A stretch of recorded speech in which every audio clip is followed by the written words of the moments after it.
और आपको मतलब ये वाकई जो है हैरत अंगेज आंकड़े हैं। जो लोग पलायन करते हैं 25 वर्ष से कम के 78% बच्चे पलायन कर रहे हैं। 25 से 26 साल के 42% बच्चे पलायन कर रहे हैं। 35% से ज्यादा उम्र के 29% लोग पलायन कर रहे हैं। और इनमें से शांति प्रसाद भट्ट जी 50% लोगों ने सिर्फ और सिर्फ रोजगार पाने के लिए पलायन किया। अब आप जवाब दीजिए। देखिए रमेश जी, हम बार बार यूं ही नहीं कहते कि उत्तराखंडियत पर तराजू भारी हो चुका है। आप कह रहे हैं रोजगार, डिबेट पर बोला जा रहा है कि इतने लोगों को रोजगार उत्तराखंड में नहीं दिया जा सकता, मगर दुख की बात यह है हमारे सारे संसाधन बेच दिए गए हैं। जड़ी बूटी, पानी, जंगल, रोजगार, स्वरोजगार, खनन, हर चीज पर बाहर के लोगों का अतिक्रमण हो चुका है। ऐसे में स्वरोजगार भी हमारे छिन गए, रोजगार सरकार देने को तैयार नहीं है। और टीवी डिबेट पर बैठकर उत्तराखंड की उत्तराखंडियत को खत्म करने वाली ये कांग्रेस भाजपा दोनों मिलकर यह बताने को तैयार नहीं है कि जिन 64 लाख लोगों के लिए राज्य मांगा था, आज ये 1 करोड़ लोग बाहर के कैसे आपने बसा दिए, जब आप उत्तराखंड के बच्चों को रोजगार नहीं दे पाए।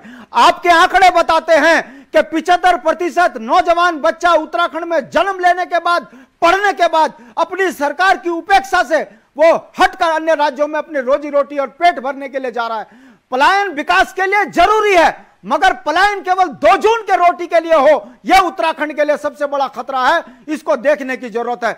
यह भाजपा गांव-गांव शराब बांट रही है, फैक्ट्रियां खोल रही है, चरस की लत में लड़कों को बर्बाद कर रही है। अरे हम सेना में भर्ती होने लायक नहीं रहे, आज जाकर लैंसडॉन में अगर 1000 लड़के दौड़ते हैं तो 200 लड़के उसमें सेलेक्ट हो पाते हैं। यह हालात इन राष्ट्रीय पार्टियों ने उत्तराखंड के कर दिए और यहां पर बैठकर यह नूरा कुश्ती करते हैं। अरे जब आप कह रहे हो कि आप रोजगार देने के लिए सक्षम नहीं थे, तो आपने अपने संकल्प पत्र में क्यों कहा कि हम 50,000 नौजवान बच्चों को रोजगार देंगे? और जब आपने कहा था कि उत्तराखंड में भ्रष्टाचारियों पर कार्रवाई करेंगे, क्यों कार्रवाई नहीं करी? क्यों छात्रवृत्ति घोटाले में भाजपा के विधानसभा के पूर्व अध्यक्ष जो है उनका पूरा परिवार फंसा?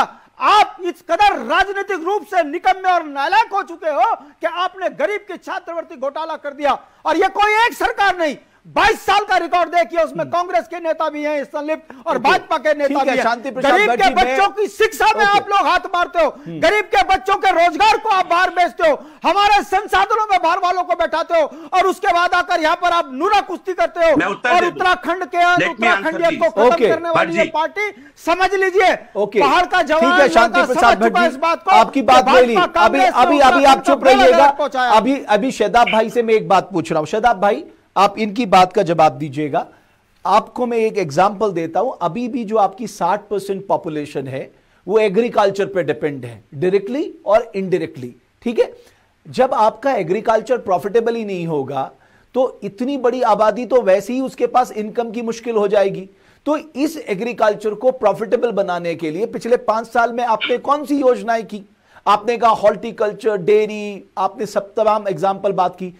शादाब भाई, मैं कभी आपको पहाड़ ले चलूंगा, अगर आप मेरे साथ चलने को तैयार होंगे तो आपको लोग बताएंगे कि वो एग्रीकल्चर करना ही उन्होंने छोड़ दिया है, वो कृषि नहीं करते अब पहाड़ों में। मुझे नहीं पता कहां से अवार्ड मिलते हैं, कैसे अवार्ड मिलते हैं, वो क्या उनकी थ्योरी है, वो भगवान जाने, नीति आयोग ही जाने। लेकिन आप पहाड़ में चलेंगे, लोगों की मैं आपको बात बता रहा हूं, वो एग्रीकल्चर नहीं करना चाहते। तो ये इतनी बड़ी आबादी अगर एग्रीकल्चर नहीं करेगी, ये खाएगी क्या? शादाब भाई, देखिए, पहली बात तो मैं ऊपर से शुरू करता हूं।